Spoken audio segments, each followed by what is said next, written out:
Otep à tous, bienvenue sur la chaîne des panafricanistes par essence, par conviction et par excellence. Celle des citoyens kémites par nécessité et obligation de combat. Nous sommes une chaîne qui n'est guidée que par nos ancêtres et rien que par les ancêtres qui appartiennent à l'égrégore du monde noir. Par conséquent, nous ne croyons en aucun Dieu venu de l'étranger. Toutefois, cette vidéo n'est aucunement destinée à inciter à la haine ou à la violence, car nous menons un combat qui est d'abord et avant tout spirituel, intellectuel et démocratique. Ensuite, il est politique, géopolitique et géostratégique. Contre l'impérialisme, le colonialisme, le néocolonialisme et l'endocolona, qui sont tous qualifiés de crimes contre l'humanité. Nous menons ce combat sur la base du principe fondamental que nous avons hérité de nos ancêtres kémites, qui est celui de la Mahat, c'est-à-dire solidarité, vérité et justice. Vous êtes donc en droit de connaître la vérité et nous avons l'obligation de vous dire la vérité, rien que la vérité, afin que justice soit rendue au continent africain. Et ça, c'est notre modeste contribution dans cette noble lutte en faveur de la souveraineté, la dignité, la solidarité et l'unité africaine. C'est exactement ça que nous appelons le panafricanisme. Bien-aimés frères et sœurs, 15 syndicats burkinabés réunis au sein de la Confédération générale des travailleurs burkinabés veulent faire une démonstration le 31 octobre 2023 à Ouagadougou, notamment à la place de la Bourse. C'est le droit le plus absolu d'organiser des manifestations, d'organiser des marches, de faire des revendications au gouvernement, de demander au gouvernement plus d'argent, plus d'avantages, poser les problèmes de la vie chère, ainsi de suite. Ça, c'est le droit le plus absolu. Nous sommes d'accord. Mais quand je lis les objectifs à atteindre, qui ont été indiqués par un certain Moussa, je pense, un certain Moussa, le secrétaire général de ce Moussa Diallo, le secrétaire général de la CGTB, je me dis, mais il y a des gens, est-ce qu'ils vivent au Burkina Faso ou bien ils vivent dans la planète Mars? Ou bien, encore, ils ne comprennent pas la géopolitique internationale, la situation qui prévaut aujourd'hui dans le Sahel, ou encore, je dis bien, ou encore, ils travaillent pour Emmanuel Macron et la France-Afrique, ou bien pour l'OTAN.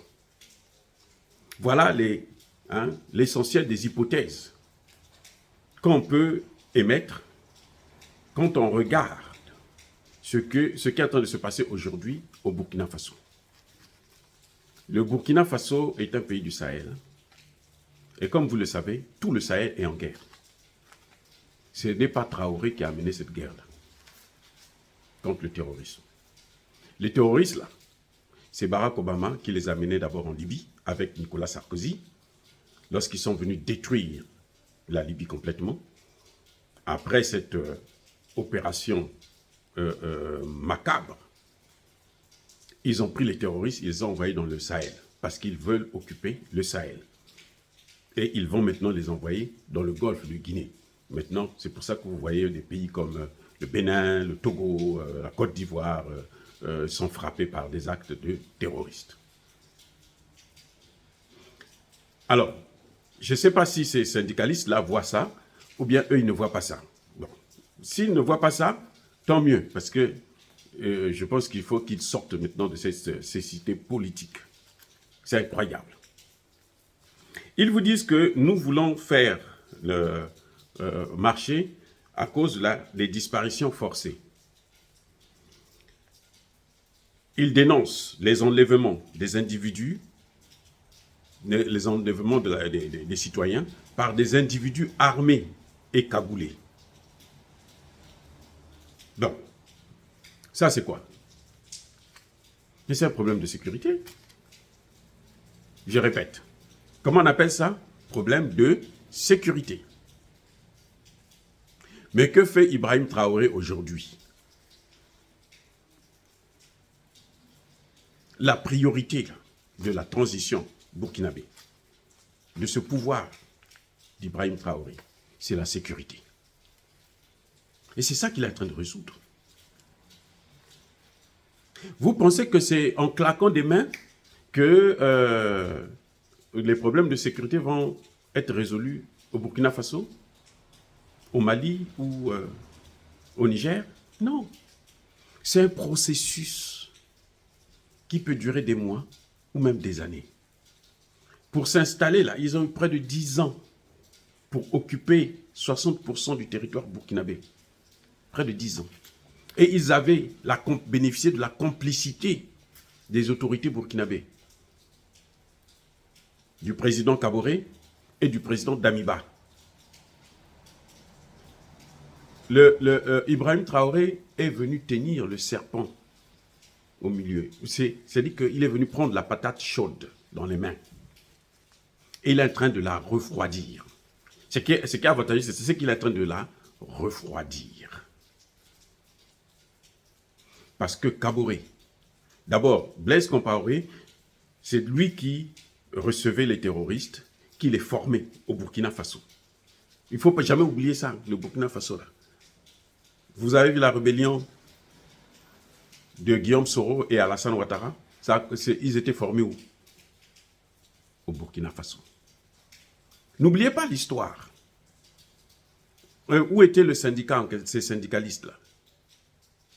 Kaboré est venu, il a fait son cinéma pendant 1 mandat et demi, il n'a rien foutu.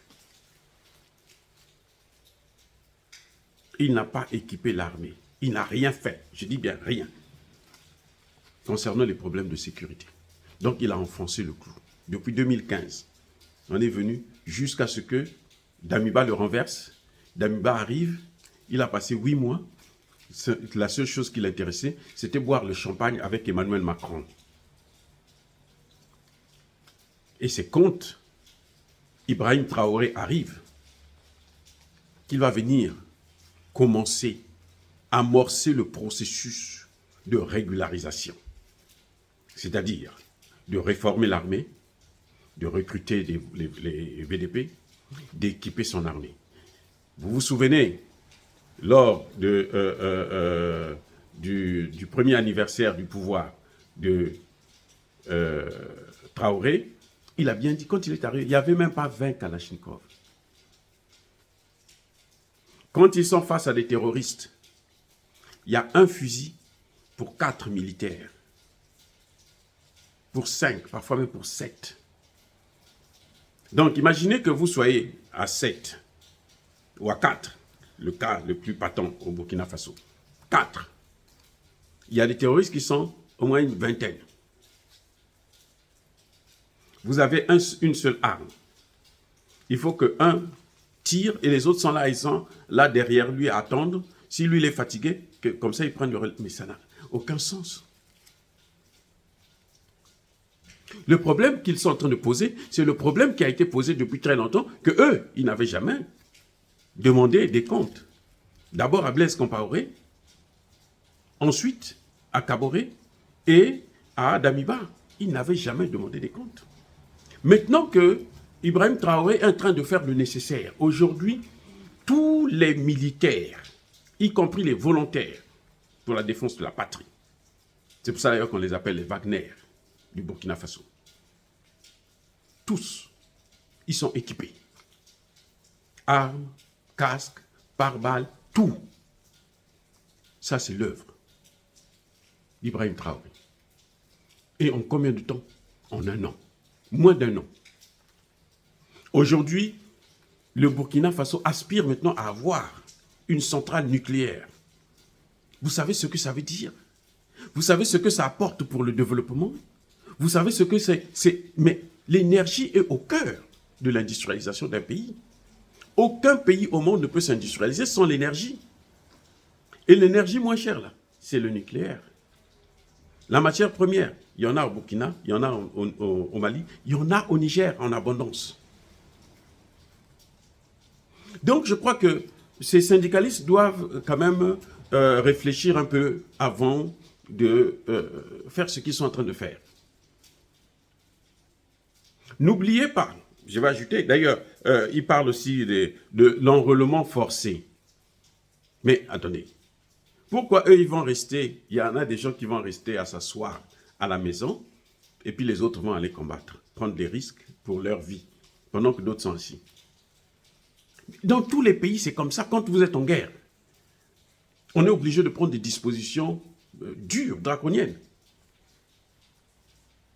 Vous avez entendu parler de la formation militaire obligatoire dans la plupart des pays au monde. En France, on a supprimé ça il y a quelques années. Aux États-Unis aussi, pareil. Donc ce n'est pas quelque chose, ce n'est pas une volonté délibérée de faire des choses, non. C'est parce que nous savons que ces choses doivent être faites. Il faudrait bien qu'il y ait des gens. Et c'est l'État qui doit obliger à tout le monde, pour que tout le monde puisse participer au combat. La guerre concerne tout le monde. Pour arrêter les enlèvements forcés là, il faut des gens. Il faut des gens forcés, enrôlés, des gens qui maîtrisent la situation, qui ont été formés, qui sont équipés. Et c'est ce que, justement, Ibrahim Traoré est en train de faire. Donc, il faut arrêter de se plaindre pour rien. Il faut arrêter de se plaindre pour rien. Il y a un autre problème, et il parle de la fermeture des organes de presse. Ils ne sont pas contents, parce qu'il y a des journaux qui sont fermés, suspendus et autres. Notamment, vous savez, RFI, France 24 et autres. Or, mais bien aimés frères et sœurs, ça dit que ces syndicalistes-là, je ne sais pas s'ils sont allés à l'école. Parce que s'ils sont partis à l'école, là, ils devraient comprendre qu'aujourd'hui, bon, ils peuvent aller à l'école à un niveau inférieur ou bien ce sont ce que moi j'appelle intellectuels garage. C'est-à-dire, c'est seulement réciter ce que les Occidentaux leur donnent là, les leçons là. Ils récitent, et puis il a les diplômes, et puis il va s'asseoir avec. Non. Mais si vous êtes un intellectuel qui fait la recherche, comme moi je fais, pour chercher à comprendre les enjeux cachés, notamment dans le domaine de la politique, parce que la politique c'est ça. C'est ce qu'on ne dit pas là qu'il faut chercher à connaître. Si c'est des gens sérieux, ils devraient savoir que la guerre aujourd'hui, c'est d'abord une guerre communicationnelle. La guerre actuellement, les guerres de notre temps là, se font sur tous les plans. Militaire, communicationnel, économique et politique. Vous n'aurez pas une guerre. Si vous ne savez pas communiquer, vous êtes foutus. Imaginez-vous un bataillon qui est sur le terrain. Ils sont en train de combattre. On leur dit que, oh, mais l'ennemi que vous êtes en train de combattre là, hier là, il a neutralisé 3 bataillons. Vous ne pensez pas que vous allez baisser le moral des troupes? Vous ne pensez pas? Mais ça va donner un coup fort à ces troupes-là. Donc, pour éviter ça, il faut que vous puissiez contrôler aussi la communication. Même si c'est la vérité, il faut savoir comment le leur dire, à quel moment il faut les informer. Quand j'ai été aux Nations Unies, j'ai été formé j'ai eu une formation pour annoncer des mauvaises nouvelles à des familles, des agents, des officiers des Nations Unies. Mais on vous dit, si vous avez perdu un collègue, vous n'allez pas venir comme ça du but en blanc parler à la famille. Oh, votre fils est mort, madame. Votre mari est mort. Ou votre femme est morte. Oui, la personne peut piquer une crise sanguine. Vous allez faire deux cadavres. Il y a des méthodes pour aborder. C'est ça la communication. Quand Ibrahim Traoré demande à RFI France 24 de quitter le territoire, quand il les suspend, je veux dire, qu'est-ce qui se passe? Mais c'est parce qu'il y a un problème, il y a un précédent. Ils utilisent la désinformation. Vous voyez ce qu'ils sont en train de dire, par exemple, à Kidal, là. Pour eux, Kidal, il y aura un combat, mais alors, les Français ont même dit que le Mali va être divisé en 2. Alors que Kidal est encerclé. Kidal là, est encerclé. C'est parce que l'armée n'a pas encore donné l'assaut. L'autorisation de l'assaut. S'ils disent aux militaires, aux femmes, allez, rentrez. Mais ils vont rentrer, ils vont prendre Kidal en une journée. C'est ça, c'est l'important. Il faut comprendre l'importance de la communication. Maintenant, vous savez ce que je pense, moi, personnellement. C'est que parmi ces syndicalistes-là, il y en a qui travaillent pour la France. Il faut savoir que la déstabilisation, c'est un Français qui a dit, hein, nous quittons le Niger, là, mais on ne veut pas quitter le Sahel. On doit déstabiliser le Sahel. Et le Sahel, c'est le Mali, le Burkina Faso et le Niger. C'est pour ça que vous avez vu le coup d'État manquer là. C'est ça la déstabilisation. La déstabilisation, c'est enlever des gens comme ils sont en train de faire là. C'est semer la terreur. Je vous informe, chers syndicalistes, la France nous a dit qu'elle avait 1500 soldats au Niger. En réalité, ils sont 3500. Les 1500 qui sont partis là, il en reste combien? Moins 3500, moins 1500. Il reste 2000. Vous pensez qu'ils sont où? Mais ils sont au Niger, ils sont au Burkina Faso, ils sont au Mali. Et ces soldats-là, ce n'est pas tous des blancs. Hein? D'ailleurs, pour la plupart, ce sont des noirs. Pour la plupart, les 2000 qui sont restés là, pour la plupart, ce sont des noirs. Ce sont ceux-là qui sont en train de faire ce que vous voyez là. C'est leur rôle, c'est leur travail. Quand je vous ai dit qu'au Tchad, ce n'est pas Kaka Déby qui a envoyé la police pour tirer sur des jeunes. Ce n'est pas non plus Succès Masra qui a envoyé des gens pour aller tirer sur les populations tchadiennes. Ce sont ce qu'on appelle les barbouzes. Ce genre de mercenaires-là, des soldats français qui sont sur le sol, mais qui ne sont pas déclarés. C'est leur travail. Ce sont des spécialistes, des tireurs d'élite, puisque c'est des forces spéciales. Donc, ils tirent, ils tuent, et on se rejette la balle. Ça s'est passé au Sénégal, la même chose.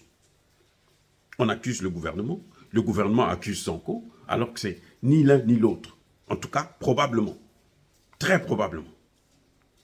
Juste pour semer la terreur. Ce que vous voyez, les enlèvements là, c'est semer la terreur. Parce qu'ils sont en train de perdre sur le terrain du terrorisme en tant que tel. Parce que ça, là, la terreur, là, ça aussi, c'est une forme de terrorisme. Mais le terrorisme où ils venaient tuer des militaires n'importe comment, comme ils voulaient, là, où ils pouvaient tuer 50 militaires d'un coup, c'est fini, ça. Ils ne font plus ça. Et puis, ils sont en train de perdre d'une manière incroyable.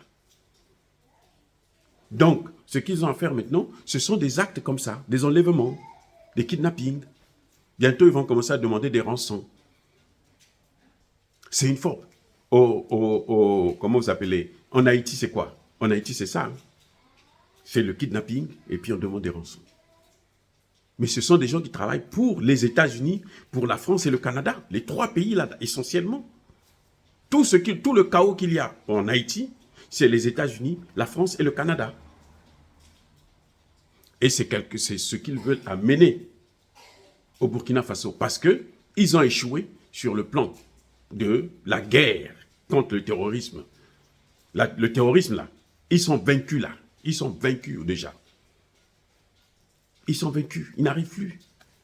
Parce que Ibrahim Traoré a pris la responsabilité d'équiper son armée, de la former, et puis la réformer, et les envoyer sur le terrain de bataille.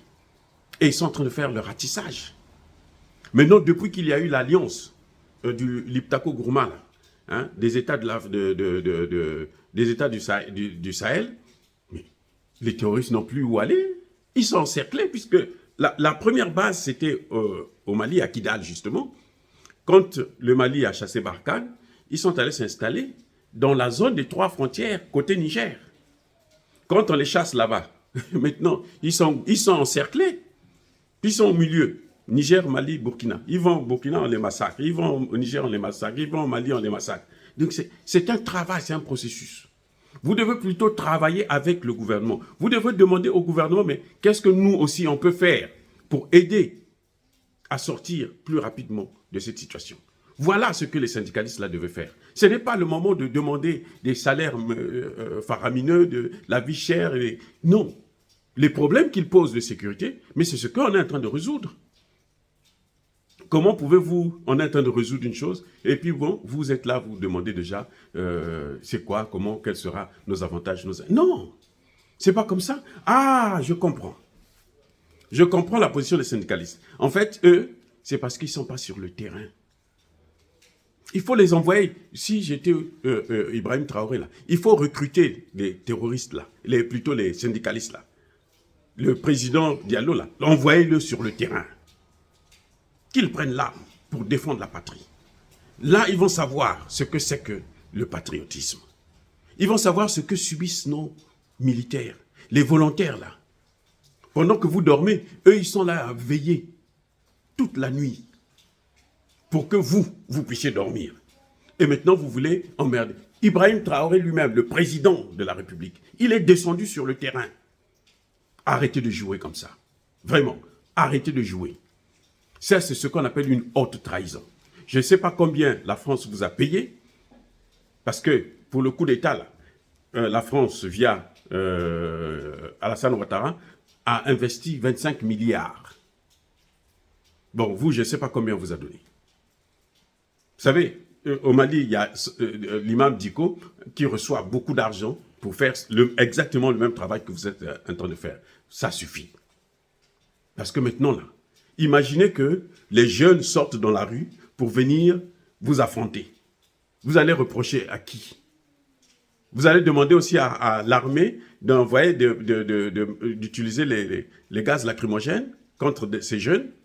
Non. Non. Et moi, je salue la décision du capitaine Traoré de suspendre toutes les élections. On n'a pas besoin des élections. Notre problème, ce n'est pas les élections. Notre problème aujourd'hui, la priorité, c'est la sécurité. Il faut régler les problèmes de sécurité et après, on parlera des élections. Dire cela, c'est inciter à la haine ou à la violence. Non. Je crois que la meilleure des solutions, c'est que les syndicalistes, eux aussi, ils aillent faire le syndicalisme sur le terrain, qu'ils prennent des armes, qu'ils prennent l'uniforme. Et on verra comment ils vont sortir de là, s'ils viendront encore danser comme ils sont en train de vouloir le faire. Oh, bien-aimés frères et sœurs, soyez bénis. Je persiste et je signe. Soyez abondamment bénis par le Dieu des Kémites et par nos ancêtres angélisés. Mais que tous ceux qui persécutent le continent africain le pillent et le déstabilisent. Qu'ils soient noirs, blancs, chinois, arabes, indiens, juifs, qui qu'ils soient punis, maudits, foudroyés, neutralisés, écrasés, effacés par le Dieu des Kémites et par nos ancêtres angélisés. Vive l'Afrique éternelle, je dis et j'assume.